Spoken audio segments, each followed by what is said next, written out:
Hello, everybody. Welcome to all who listened to our first webinar and for coming back to hear more from us. We will refer to this webinar as part 2. Today, we will be talking about setting up food separation stations at schools. My name is Martha Shields. I'm with the New England Environmental Finance Center, and the mission of our center is to help communities find ways to finance their critical environmental programs. Food recovery is just one of our programs. We also help communities with climate change adaptation and stormwater management. I want to mention that this webinar is supported by a Healthy Communities grant from EPA Region 1. So let's get started. In part 1, we talked about strategies for reducing food waste by setting up share tables in cafeterias and how to make good use of leftover edible food and what you can do with food that students can't eat or don't eat. You can either donate it if it's edible, or you can compost it or send it to pig farms. Today, our focus is on the nuts and bolts of setting up separation stations in school cafeterias. We'll quickly review some of part 1's materials about how to lay a solid foundation for changing the operations in a cafeteria. The most important thing that I want to say about that is that you need to have a plan ahead of time and get some buy-in from the various people from your school community. You will definitely need school-wide support as well as municipal buy-in to set up a solid foundation for a program that you're going to launch. Today we will cover in detail what you need to do to be completely ready to launch a program, and what to do on launch day and what to keep doing afterwards to make sure that your program runs smoothly. If your school is already doing some of these things, we hope that you can get some ideas from us today on how to improve your practice. We will talk about some barriers to success that we've experienced on the ground while assisting schools that we've helped put programs in place with. And we will offer solutions that either we came up with or that you relate to us and asked us to share. So today we will start out with Susan Webster, who is very experienced on assisting schools set up food separation stations and advising them on food recovery strategies. Susan and I probably have heard every so-called barrier to waste reduction programs in schools, and she and I will both tell you that we have not seen any that can't be solved. So here is Susan. Thanks, Martha.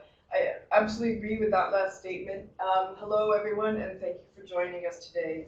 As Martha said, we're going to be talking about the way schools can take leftover food out of the trash and put it to a better purpose. We have to remember that leftover food is not trash, and food in a landfill or an incinerator is wasted food. The solution is food recovery, which is also known as food rescue. The impact of food recovery is immediate. Leftover food is either consumed or it's composted. And bottom line is that food waste is prevented. What we're here today to talk about is what can schools do for food recovery programs. This is the food hierarchy developed by the EPA. Last week in part 1, we talked about the programs that were connected with source reduction and feeding hungry people, share tables, donating food, and offer versus serve. Our favorite quote is "feed people, not landfills," which we thought sums up what the solution to for food recovery. And this week we'll be moving down the hierarchy to composting as an option for food recovery, whether it's at a commercial facility or in your school's backyard. If you are taking leftover food to a pig farm from your school, then you are feeding animals, and we definitely want to mention that. But there are regulations that govern that practice, so please let us know if you'd like some more information about that. Before we get started talking about collecting leftover food for composting, we want to remind all of us that the first priority at school, at meals, breakfast and lunch, is to feed students. If there is leftover food, then it's a huge opportunity to start collecting leftover food for composting, and as we said, to set up the share tables and the other options that we talked about in part 1.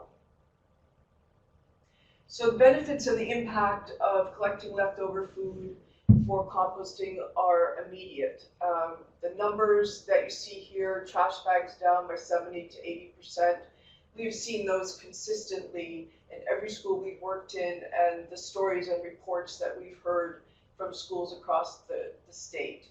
The other piece that we really want to emphasize here is that school can really become a model for environmental stewardship for its community. And that doesn't have economic value, but it definitely provides a model of stewardship for every student in that district. Martha touched on some of these items. Again, we talked about these in part one, and we hope you'll go back to take a closer look. She mentioned community support. We can't say enough about that. Setting goals is something that we really stand behind when you're getting started. What does success look like? What do you want your program to be?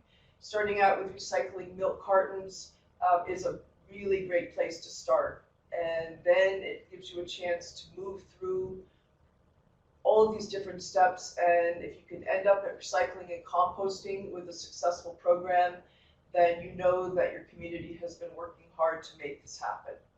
The most important thing is that you want each step of the process to be successful, because everybody likes a program that's working well, and you want that program to be one where everyone stays invested. So let's take a look. What can be recycled and composted in your cafeteria? These are some notes that we took from schools that we worked with. Again, every cafeteria is slightly different, and you want to adapt the list as well to the requirements of your recycling hauler. Here, again, for composting, it would be leftover food and the food scraps from food service prep. Those are basic. The list of trash items, these are ones that for a lot of reasons just can't be recycled, and they are the main items that you will find in your trash day after day. At the same time, we do want to offer these ideas for reduce and reuse in the cafeteria. These are adapted from the Northeast Recycling Council, which put together a nice list of what are some of the steps that you could take to eliminate things like those little packets for mustard and ketchup and mayonnaise, or getting rid of styrofoam products. These are great ideas and can start a real discussion in your community of what might be possible. Before the launch, there's 4 major areas that we'll be talking about today. The first one is about putting your equipment needs together. The biggest one, of course, will be the bins and the buckets for the sorting stations. The liquids, recyclables, redeemables, if you'll be collecting those, the trash barrel, a bucket for leftover food, and a bin for stacking trays. The most important thing is to make sure that this lineup, and you can see a good example of it here, is that you're using the same colored buckets and bins in every sorting station. And you want those visual cues to reinforce the training that students and staff will be getting. The other important element is the buckets and bins need to be in the same order every day. Again, that really helps to avoid any kind of sorting confusion and keeps the line moving. We like this idea. We found that if you use a clear bag for recyclables, again, the visual cue really helps people to see what's in that container and reminds them this is not the trash barrel, this is where recyclables will go. These other equipment needs, they're basically for the monitors, for aprons, rubber gloves, to help them as they're, helping to remind everyone at the stations what goes where. We do like the sieve for the liquid bucket a lot. It has kept a lot of straws out of the liquid bucket, which is a good thing. And you can see here on the right, the tongs in action really helps monitors to take things out of the trash barrel that do not belong there. So let's see, here's some ideas for setting up some sorting stations. They come in all shapes and sizes. They can be simple, they can be complicated, they can be something that you might salvage or scrounge from another school or from Public Works Department, or they can be very high tech. First of all, one of the questions that usually comes up is how can we keep our traffic moving after lunch when students are sorting? What we found is that depending on what the grades are, this is probably the capacity, this is probably the maximum number of students that you could have per station. So this will help you know whether you'll need 1 station, 2, 3, or 4 in your cafeteria. We've known schools that have had 4 or 5 setups in their cafeteria just to keep the sorting process moving. If students are, you might have a school where students are eating lunch or breakfast in a room other than the cafeteria, which can definitely provide a challenge. You can find some central locations for the stations that will help. It doesn't mean that the system won't work. It just means that you really have to make sure that your education and your training program and monitoring are really in full force. One of the things you can do to help this process is to take out the trash barrels from the cafeteria area, except for the trash barrel in the sorting station. It's just really tempting to, if the student is there with a full tray in their hand, it's really tempting to dump that in the trash barrel instead of heading to the sorting station. And this is another idea that can really help with traffic flow. You can see here in this setup that the sorting station is set up back to back, so students can sort from both sides. Another example, again, as I said, this is a fairly high-tech model. This is a little bit more low-tech in this setup, but in any of these options, you're giving students the chance to sort from both sides, which can really speed up the process. We can't say enough about signs. Putting posters over each of the bins to show what goes where really makes a difference and really supports your training and monitoring. Here's a good example. They've actually used actual examples of what goes in each bin. Here they went to the art club and had them make sorting signs. We definitely recommend, if you're using these, to laminate, because these signs definitely do get some wear over the months. You can post the signs above the sorting station on the wall, or here where you can see it's in the middle of the cafeteria. They've used sort of, looks like a homemade post to put the signs on. Here, PVC pipe was used, which can also work. Any kind of freestanding sign that will be sturdy enough was great. Here's another example of a PVC standalone sign. And this is a challenge, definitely, if your gym or your cafeteria, which may be the same thing, if it looks like that about 15 minutes after lunch, then you definitely have to move quickly to get everything out of the way, including the sorting stations. And what we've seen schools do to address this problem is to build these rolling platforms. This is a pretty fancy version. Again, this platform works really well to move all the buckets in and out at once. And this is another great example where you're putting the buckets on small platforms. In all of these examples, though, it really gives the custodians or the students or who might be helping out a chance to get things out of the way quickly. We do recommend using a bin or a table to stack the trays afterwards. Really saves on liners, because I'm sure, as you've noticed, those trays just put in a trash barrel. If they're styrofoam or in a recycling bin, if they're paperboard, they really take up a lot of room, and stacking them really cuts down on the bulk. Afterwards, we can move the trays to whichever bin is appropriate, depending on what they're made out of. And training, this is a great opportunity. This is when your community comes together to learn why you're doing this program, how you're going to do it. Some schools start off with a big kickoff assembly for the program announcement. They talk about who will be managing the program, how will it work, why are we doing this? And that's a really important thing, to communicate to your community the why, because it really helps students to understand this is part of a bigger picture.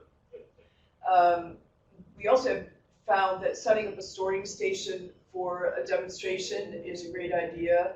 And we also have seen people take advantage of talking about how service learning and green teams can be a part of this program. And we have also found that this is a great time to address the gross and the ick factor. Even whether it's staff or students, as some may have a reaction to working with organics, with leftover food, handling it, throwing food away, cleaning off their trays. Everybody gets over it, but it's definitely a good time to talk about it at this point. Here's a good example of training a small group in a classroom, which is especially helpful for younger grades. And we do recommend that when you're doing training, really try to tailor it to a grade appropriate level. We have some great training prezzies in the school resource section that we'll talk about later that we put together for our workshop. And they're helpful to start everybody out on the training process, and gives, they're also a good opportunity where your school can adapt them to your particular needs, but it definitely helps to have that to start. We do like the sorting game, which is where you bring all of the things that you use in your cafeteria and quiz everybody in the room, just to make sure everyone knows where each of the items are going to go. And we do like the idea that student can be a part of this training. It really helps when students go room to room and be the ambassadors for this program. Nothing works better than peer-to-peer training. We can't emphasize enough how important it is to train staff along with students. They're going to be modeling support for the program and may even be monitors at some point, and they need to be just as informed as students about how this program is going to work. Data, it's definitely all about the data. Data help you to tell the story. Here you can see this school collected data beforehand for baseline, 2 months in, and then 3 months in. Not only do you see the impact, but it gives you a great opportunity to share with your community about how things are going with the program. You can identify, from this what might need to be improved. Great idea for grant applications if you have that opportunity. And again, if your hauling contract is up for review, you'll have the data to show how the impact of this program is going to affect that hauling process. So we definitely support baseline data collection. Trash audits are really helpful, even something as simple as a trash bag survey, which means you're counting the number of trash bags that are leaving your cafeteria every day, and even going out to the dumpster and saying, what does it look like? Are we half full after sort of an average day at school, 3/4 of the way? It's this kind of baseline information that will really be helpful down the road. Conducting a waste audit, as you can see here, can be a lot of fun and also very educational and a great exercise for getting that baseline information. Basically, you take all of the trash in the cafeteria, dump it out on a big blue tarp, and using a collection sheet similar to this, you can track what is the percentage and the weight of each of these items in the trash. It's going to give you a really good profile of what you're going to find after the program is launched. And again, it's another great opportunity to tell your story and to show everybody this is what it looks like before we've even begun, and gives you something to compare to afterwards. So now we're at launch day, and Martha's going to take over at this point and talk about where we go from here. Great, thank you. Thanks, Susan. So here we are on launch day. The first thing you should ask yourself is, are you ready? Have you collected your bins? Have you made your signs? Have you set up your sorting stations? Have you trained your school community? Have you figured out how you're going to keep your data from the first day and then keep it going so that it's a sustainable program? Some important questions to ask on the first day and a couple of days thereafter and weeks thereafter.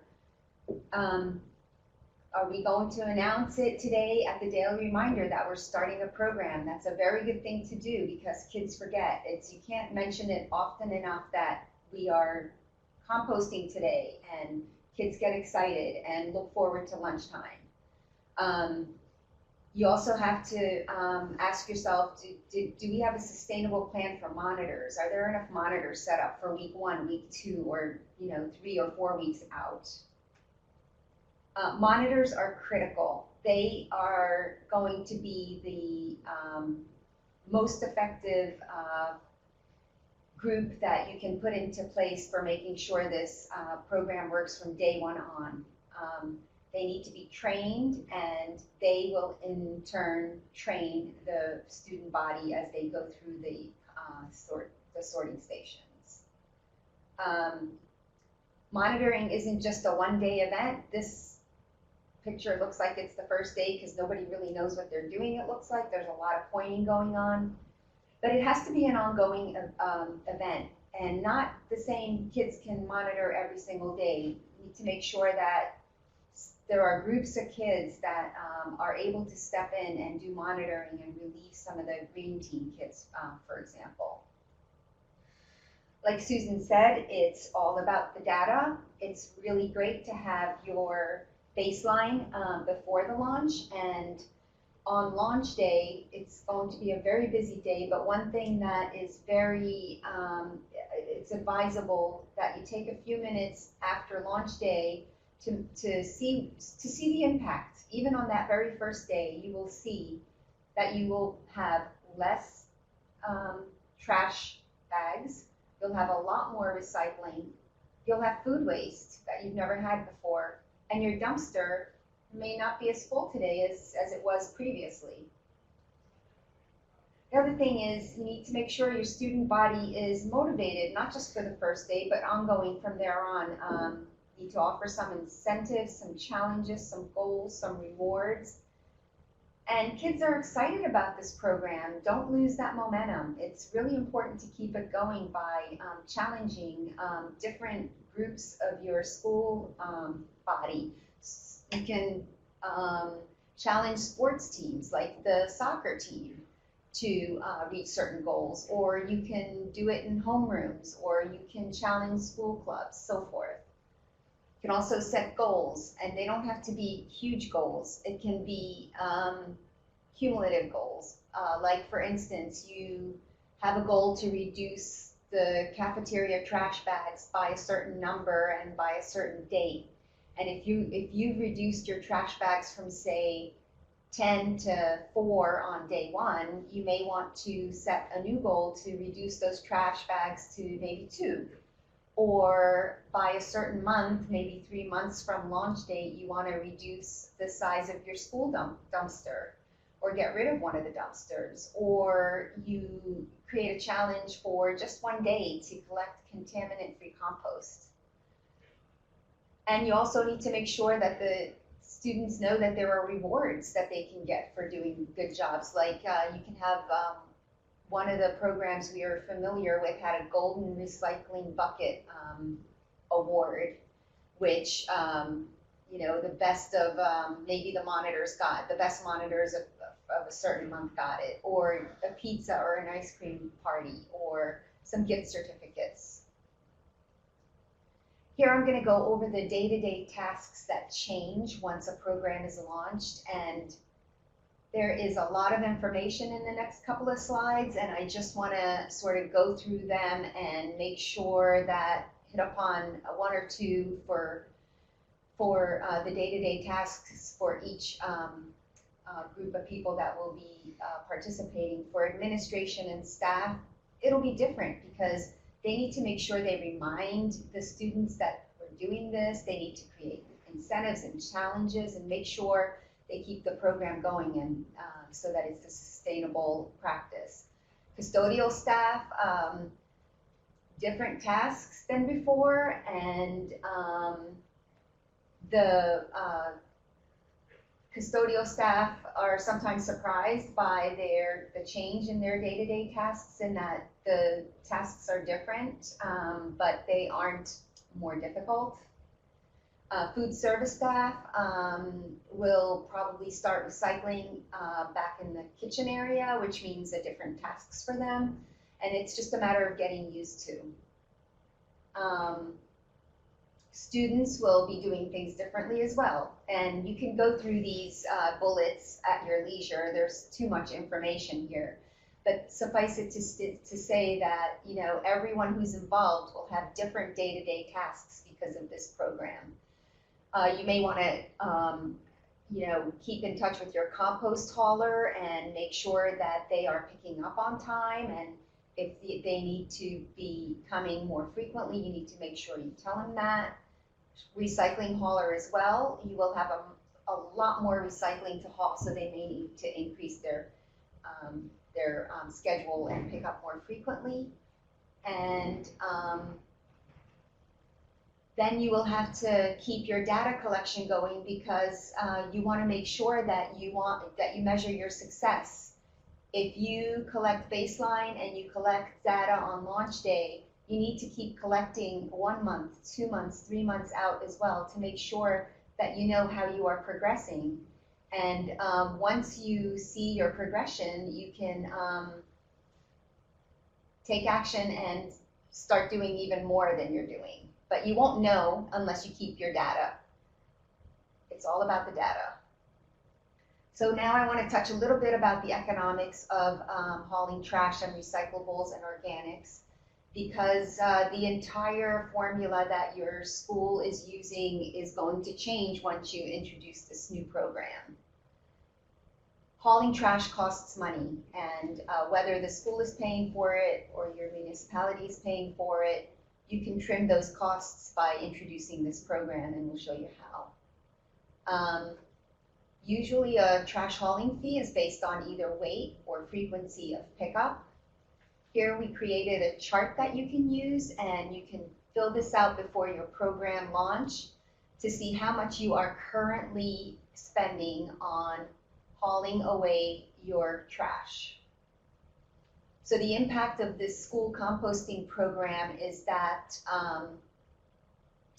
if you reduce your bulk and you reduce your weight, you will have less trash to haul away, whether they're weighing it or whether they're basing it on bulk. So some example of an impact that's very visual is that you can maybe replace your 2 trash dumpsters with a recycling dumpster. Keep one as trash, and then your new one is a recycling dumpster, because you're going to have a lot more recycling. The way to increase your potential for cost savings is reduce your weight, because if your contract is based on weight, then you'll have a lot less weight in your dumpster because you're taking out all that wet, heavy food. And if your contract is based on frequency, then you will probably be able to renegotiate your pickup from maybe 4 times a week to maybe once a week, which then saves you money. The one thing I want to mention here is it's very unique to every school, because schools have different contracts. Sometimes it's a 1-year contract, 2-year contract, or even a 3-year contract.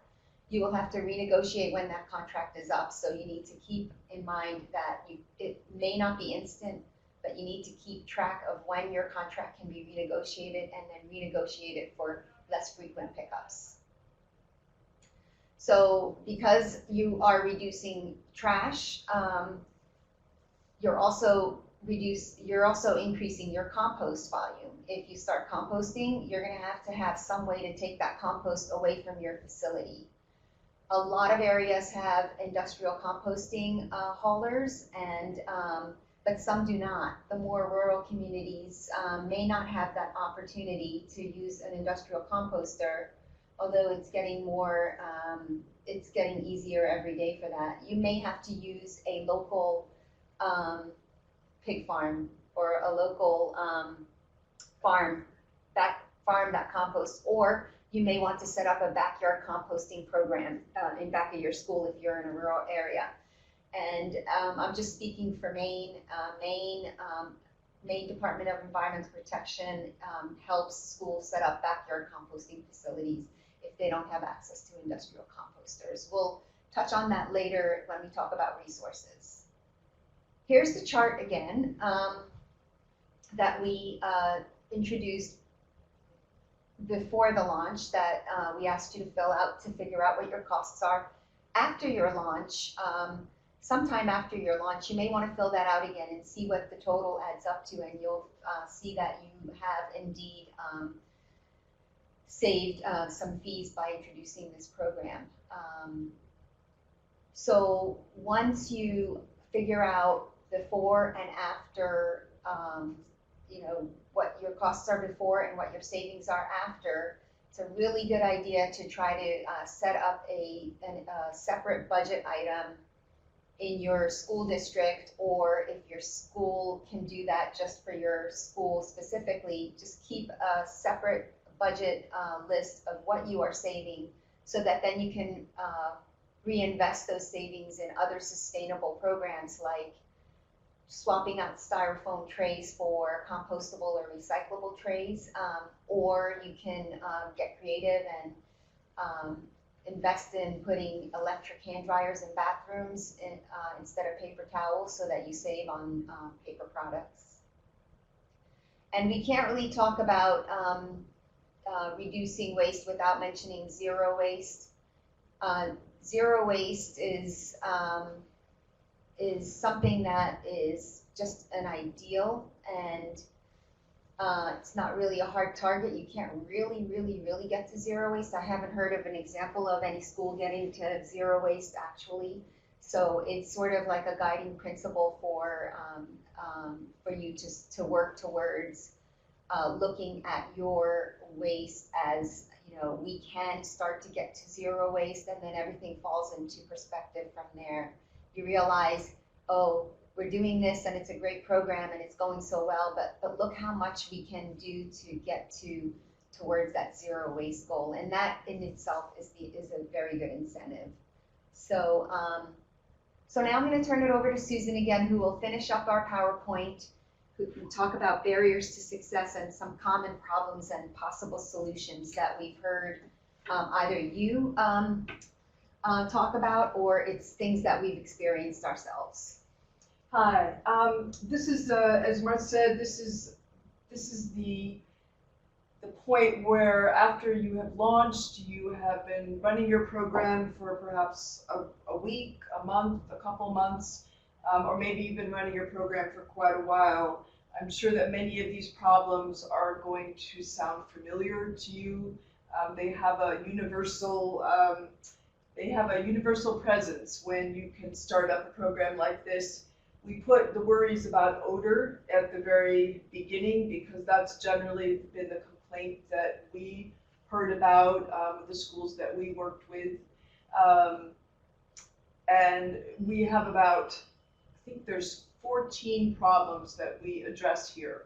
So again, as Martha said about the day-to-day tasks, we are definitely breaking the rule of PowerPoints by putting so much text on a slide. But we are figuring that you'll go back and look through this recording again and examine, in more detail when you have the time, each one of these possible solutions. We did have a question during part 1 about fruit fly infestation, which also might sound familiar to some of the schools who are watching today. And that can also be addressed with some of these same steps. We found that that can also be handled by keeping the lids closed, placing the newspaper on top of each new layer, emptying the liquids bucket, bagging up the recycling after each meal. That can also be a great strategy to get rid of those fruit flies, which make no one happy. Again, the students eat meals in locations other than the cafeteria. This is definitely a challenge. It's a challenge for the custodial staff, the students who are working on the program. This requires more education, more training, more monitoring, and definitely, as Martha was saying, the incentive and reward program becomes even more important in these circumstances. And you will need more sorting stations than a school would if they were simply doing it in a cafeteria setting. We talked about how if the cafeteria is multi-purpose, what to do. We talked about the rolling platforms can be a great solution to speeding up the turnover between the meal and the gym class or the orchestra rehearsal. Here, the not enough room for recycling and compost collection. We've seen a number of different solutions here. Increasing the number of pickups can be the simplest. We have seen schools take the opportunity to store their bins outside, and that actually has worked. Even in Maine's cold winters, that has been successful. Martha mentioned about replacing one of the trash dumpsters with a recycling dumpster. That can also be a big help. Traffic jams at sorting stations. We think the primary solution there is to locate sorting stations back to back so that the students can have a chance to sort from both sides. We also talked about how there should be a maximum number of students who are sorting at each station, and we really think that that's effective as well. Some schools have tried dismissal strategies to address this. We found that had mixed results. We found it was sometimes more effective for students to simply come up to the sorting station when they were done with their lunch or breakfast. Again, the more monitors you can have, the better. I think that however you can sign up students, we did see one school where they had each homeroom signed up for weekly monitoring shift, and that was great. With the number of homerooms in the school, that definitely covered the 40 plus weeks of the school year, and that was a great successful solution for them. Not enough money for equipment. Here are some 5 solutions about where money could come from. Again, that will depend on your community, your school, what is possible for you in terms of collecting funding. And it's a great way to be creative, another great way to spread the message about the campaign at the same time that you're raising money. Training, we talked about that already. Here again, you can come back and review some of the basics. But we do, again, emphasize that student volunteers going to each homeroom to train students we can't think of a more effective way to get the message across when students are hearing it from other students. Here we have a series here. There's student buy-in and support, custodian buy-in and support, teachers, food service, staff. They each have a sort of a core message, and that is you really need to bring each of these groups together at the beginning before you start your program to hear what their concerns are, what the questions are, what people's worries are. It feels like a big change in the cafeteria, and people would really appreciate the opportunity to talk about what they think the impact of that change is going to be on their day. And that we talked about that in a little more detail in part 1.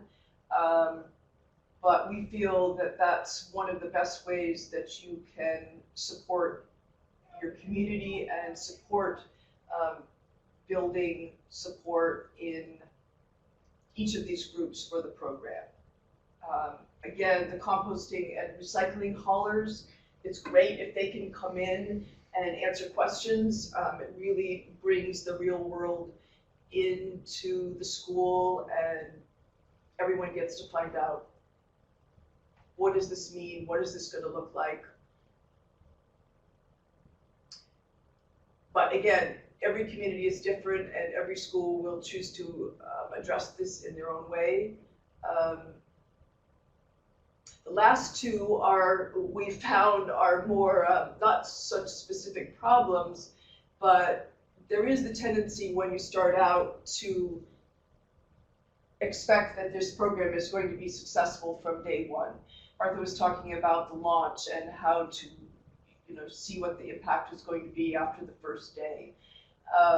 When we were training students in the schools, we reminded them that it was a little bit like riding a bicycle, that no one really expected you to be able to ride a bicycle after a day or maybe even the first week, but every day that you practiced, every day you made progress. And so I guess we would remind everyone in the school community that this is a long-term change of habit, and it doesn't mean if it's the first week and people are still throwing plastic spoons into the compost, it doesn't mean that the program is a failure. I think expectations really have to be adjusted so that everyone is always moving towards a positive and successful outcome. And this last one, we found, and we talked again a little bit in part one about some of the ways that these programs get started. And one of the most familiar ways that we found is that there's often an in-house champion who is very passionate about recycling, about composting, and they become the person who provides the energy and the engine to start this program up in the school, which is great. It's a tremendous way to get the program going, because this person is usually very persuasive and is able to overcome some of the concerns and worries, and has the sort of the vision for what this will look like in the cafeteria. At the same time, it's obviously not realistic for this person to be in that leadership role for the long term. And so everyone needs to be aware that, how will the ownership shift from the champion to another group within the community, whether it's the green teams, whether it's staff, whether it's the administration. We call it passing on the cape. And because it is usually what this person does to start up the program is a superhuman effort, but it's a great idea to make plans for when this person will be stepping aside. You want to make sure when you're starting the program that it will outlive whoever starts it, the students that are in the school right there, and it's a long-term process. So looking ahead, as we've already mentioned, you have immediate challenges and the long-term challenge. Achieving success by motivating the community to stay invested in the program. That's the long-term challenge. And as Martha was talking about the incentives and rewards, that's a great way to make sure that everyone stays invested. And going back to the questions that you were asking on launch day, these are the questions that you want to keep asking even as the program goes into its first months, its first 6 months.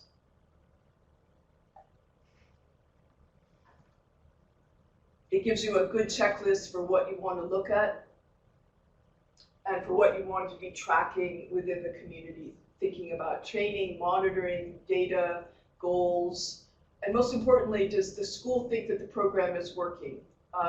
That's something that you really want to check in on and make sure that the buzz around the school is very positive. That will tell you what the problems are probably faster than anything. So here we are at the very end. We've got some school resources to share with you. The deadline, unfortunately, for this recycling grant is past, but it is traditionally Halloween of every year. And we apologize to people who are looking at this webinar who are outside of EcoMain's member communities. We'd love to know if there are other grant opportunities in other parts of the state that we could share with our network. But it's a great program, and if you're interested, I would definitely circle that date for 2017. Here's a couple of equipment sources just to get you started. Hopefully you'll be able to salvage or scrounge bins and buckets, as many schools do. But this is the link to the clear bags that we were talking about. And we do want to call out Hudamaki North America. They have an office in Waterville, Maine, and have a great recyclable / compostable tray and other serviceware. They donated to a pilot program that we were working on. And if you are looking to move away from styrofoam, we would definitely love to see everyone in Maine buy local, and definitely want to pass on that link to you. As Martha mentioned earlier, this is a good list to keep in mind if you want to find a compost facility near you. These are your contact names and numbers and email addresses from the Maine DEP, and they can put you in the direction of a commercial composter if that's what you're looking for. We also want to put down Mark King's name. He is the responsible for generating a lot of the energy around composting and organics management in the state. He knows just about everything there is about composting, and he is a great resource if you're looking for specific answers to the biochemistry and to some of the mechanics of composting, if you want to share those in your classroom. We have a couple of slides here on school resources. Some of them touch on topics from part 1, as well as from here in part 2. We have the Northeast Recycling Council, the Northeast Resource Recovery Association, that we had mentioned some of their information that we shared with you. Again, the very first one, the New England Environmental Finance Center. Here's a link to the training resources that we put together for our workshops from a year or so ago. And this is where you'll find those training prezzies that we were talking about. Here's some great links from the EPA and the USDA, again touching on topics that we talked about in part 1, zero waste link, and if you do want to get serious about becoming a sustainable school, then there's the Green Schools Initiative and the Green Schools National Network are both worth taking a look at. They have great information about green teams and what your school can do, like sort of a checklist to really move towards becoming a more sustainable community. So finally, we do want to say that we'd like to, one of our goals for these 2-part webinars for this series on food recovery in K-12 schools was to put together a network. And we would very much like to create a community where information could be shared. Again, this is a taped webinar, and so if you have questions about any information that's presented here, please email us, and we would love to share the questions and answers with everyone in the network, and start to create a place where the information is centralized, where people have resources to ask questions. Sometimes it's really helpful to have that backup. Finally, we love this quote. We can't take credit for it, but really we want to underline the fact that you can't underestimate the impact that schools can make in food recovery, in sustainable practices. Definitely schools are an untapped resource, and I think more and more municipalities and school districts are recognizing this, and we're very excited to see that this movement is getting bigger and bigger. So thank you so much for joining us. Martha and I were very happy to be able to share this information and have this conversation with you today. Don't trash it, share it, and compost it are the words that we're going to leave you with. Thank you. Thank you very much for joining us.